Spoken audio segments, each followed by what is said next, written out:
Howdy, everybody. Welcome to Liberty Call. It is Wednesday, Hump Day, September 21st, 2022. Hope everybody's having a fantastical day out there in the interwebs land. Apologize for being a little bit late. Had to go run in and pick up mail at the office. So, weird day. I mean, it was back and forth with the major indexes. They were flying high before the Fed announcement. And then after that, they dropped way below the midpoint for the day, and then they went back over into the green and and then finished out the day in ugly territory. So hopefully your portfolios have already been positioned appropriately so you're not getting beat up too hard. If not, give me a call. I'd be happy to help you out. All right. Let's go ahead and jump in and take a look at the indexes today. The Dow Jones was down 1.7% or 522 points, closed at 3183. The SP 500 was down 1.71%, closed at 3789. NASDAQ was down 1.79%, closed at 11220. Small caps are down 1.27.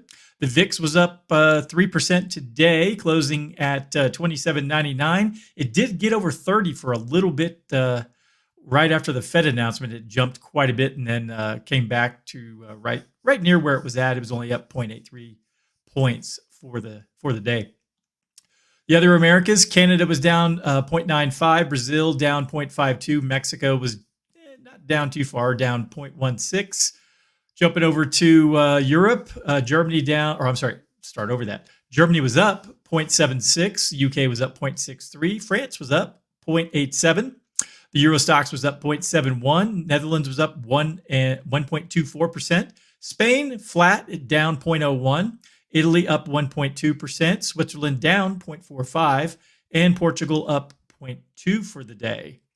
Both Russian exchanges again down today pretty significantly. The MOEX was down 3.83%, while the RTSI down 4.1%. The Asian markets were all in the red from the way it looks here. Japan was down 1.36%, Australia down 1.56%, New Zealand down 1.06%. Moving to China, the Shanghai was down 0.17, the SASC component down 0.67, China A50 down 1.03, the DJ Shanghai down 0.3, and the Hang Seng down 1.79. Taiwan weighted came in down 0.86. So it looks like the day started out crappy, then got good in Europe and was, like I said, it was sailing along, looking good earlier today. And again, doesn't surprise me. I mean, I've kind of positioned everything expecting this to happen. So this isn't a real shock. But I'd say for your average investor out there, they're probably pulling their hair out like, they're probably going to look like me in a week. All right, so let's go ahead and dive into today's market recap. Dow in wild ride to end lower after Fed hikes rates. The Dow closed lower Wednesday, though swung wildly between gains and losses as the Federal Reserve raised interest rates and lifted its outlook on further rate hikes, pointing to a period of higher for longer rates. The Fed raised rates by 0.75% and signaled that there was more room to front-load rate hikes after forecasting rates to reach about 4.4% by year end. That is well above the 3.8% that had previously been projected. Quote, we've just moved into very, very lowest level of what might be restrictive, quote, territory, end quote. Powell said Wednesday following the rate hike, quote, in my view, there's a ways to go, end quote. Again, I've been saying this for like a year, and one of my subscriptions that I read from one of their financial newsletters was talking about, well, if they had raised rates a year ago, we would have already gotten past most of these problems. But no, they waited. They telegraphed it for months on end, starting last I think October-ish, and we're like, well, in March we're going to start raising rates, and it's like, well, look at the time. I mean, it's only it's October. We got to wait till March to get this under control. But hey, again, they don't ask me. I'm just some guy out here. All right, jumping back in, the Fed also projected that a recession may possibly be avoided despite its need to speed up rate hikes to bring inflation under control. But economists at Jefferies suggested that it was, quote, hard to believe the Fed is capable of pulling off such a delicate landing of the economy onto a gradual glide path towards somewhat lower growth, only mildly higher unemployment and on-target inflation, end quote.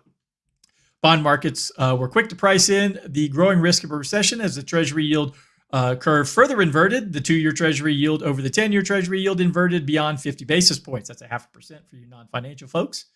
The prospect of higher for longer interest rates weighed on growth sectors of the economy as tech and consumer discretionary fell more than 1%, with the latter dragged down by travel and leisure stocks. Caesars Entertainment Corporation fell by 8%. Las Vegas Sands was down by more than 6%, and Carnival Corporation slipped the nigher than 6%. That's a fancy word. Get my thesaurus out.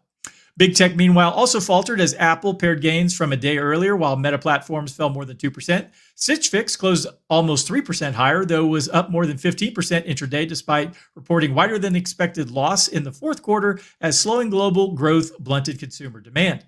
Wedbush cut its price target on Stitch Fix to $5 from $7, warning that, quote, visibility into a turnaround is extremely low right now, end quote, though said that the cheap valuation of the company was the only reason it wasn't more negative on the stock. General Mills shrugged off the broader market malaise, rising more than 5% after raising its outlook on performance following better than expected earnings. Yeah, people are eating more cereal instead of steak these days. That's probably why General Mills is doing well. All right, so with all the Fed stuff, oil has been swinging around. Oil swings as Powell factor plays against Putin fear. In its most simplistic form, Wednesday's swing in oil could be described as the Jerome Powell factor playing against the fear of Vladimir Putin, as Federal Reserve Chair Powell warned Americans to brace for higher than longer interest rates after the central bank announced an anticipated 0.75% point hike as expected for September. The Fed isn't alone with tightening, though. Central banks in the UK and Switzerland are contemplating higher rates too this week. Oil traders have to determine whether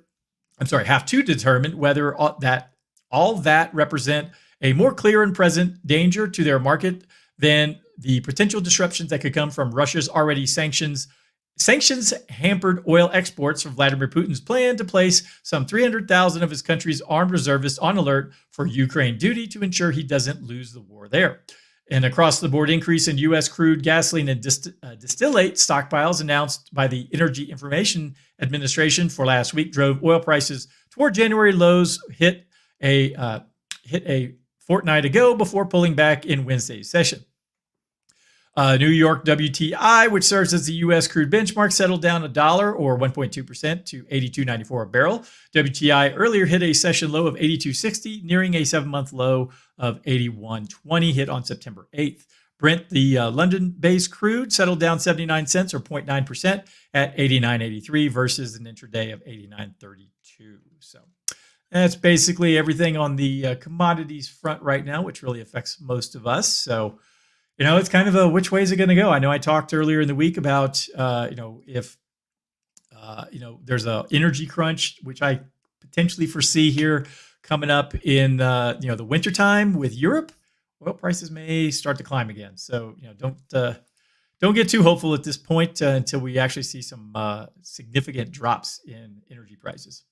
All right, last article here. This was some economic news or data that came out this week. U.S. home sales dropped for the 7th straight month. Housing price growth is cooling. U.S. existing home sales dropped for a 7th straight month in August as affordability deteriorated further amid surging mortgage rates and stubbornly high house prices, though the pace of decline moderated from prior months. The report from the National Association of Realtors on Wednesday followed news this week that confidence among single-family home builders eroded for a 9th consecutive month in September, while permits for future home building tumbled to the lowest level since June of 2020 in August. Let's see, jump down here. The decline in affordability is by design to some extent, end quote, said Daniel Vielhaber, an economist at Nationwide in Columbus, Ohio. Quote, housing is the most sensitive to changes in the Fed's interest rate policy. The Fed's goal of slowing economic demand by raising interest rates starts with home sales, end quote. Existing home sales slipped 0.4% to a seasonally adjusted annual rate of 4.8 million units last month, discounting the plunge during the spring of 2020 when the economy was reeling from the first wave of the coronavirus. That was scary. It was the lowest sales level since November of 2015. Sales rose in the Northeast, West, but were unchanged in the densely populated South. They fell in the Midwest, which is generally considered a more affordable housing region. Economists polled by Reuters had forecast sales decreasing to a rate of 4.7 million units So it actually came out a little bit better than the rates that, or the rate that actually was printed. So, all right, I think that's about that. So if you want to read through it, there's a lot more there in that article. If you want to read through it, it is attached in the show notes. So, all right, well, that's everything I got for today. So like I said, the Fed came out, said exactly what they were planning on saying. Obviously, they had some wild swings with the equity markets, which, again, not surprising. This doesn't really catch me. I mean, last time I was really caught off guard was probably during the pandemic. Just the quickness of the slide that we went into, and then the quick rebound. Like I said, that was something that I did not anticipate, and I was caught a little flat-footed there because my expectation was that slide was going to go on for 6 months, a year, not 30 days, and But I also didn't anticipate that the Fed was going to come to the rescue with $5 trillion and pour it into the economy. And we saw what happened. Stock prices went right back up, above where they had started. And now we're having to deal with the same problem all over again. And everything's going to, come crashing down. Hopefully the Fed stays out of it this time and doesn't print a lot of cash, because all that does is, deplete our buying power of our dollar. And, in the end, actually diminishes the wages that you make, because if you have to spend a higher percentage of your take-home pay on, food, groceries, electricity, transportation, all that sort of stuff, you really took a pay loss with all of this inflation that we're seeing. And you might be paid more monetarily in dollars, but if your dollars aren't going as far, you really lost some in the end. So, all right, well, that's everything I had. See, Astros 1-2 in a row in Tampa. I'm probably jinxing them right now. Love my Astros. They play again tonight at 4:40 Mountain Time, so 6:40 Eastern, and then they head off to Baltimore for a 4-game set, and then back home for the final stretch. Looks like they're probably going to wrap up that top seed in the American League, which is good. Home field advantage through the playoffs, and at least until you get to the World Series, I don't think they're going to catch the Dodgers. They have about a 6.5 game lead last time I looked this morning. So, anyways, if anyone needs any financial stuff from me, hey, that's where I can help. Feel free to go to dsafinancialgroup.com. My email address is right here on the screen if you want to shoot me an email. Also, you can book a meeting and read through all the areas of service that I help folks in. And or if you want to give me a phone call, you can drop me a line. So, all right. Well, hope everyone has a fantastic night, and I'll talk to you tomorrow. Bye-bye, folks.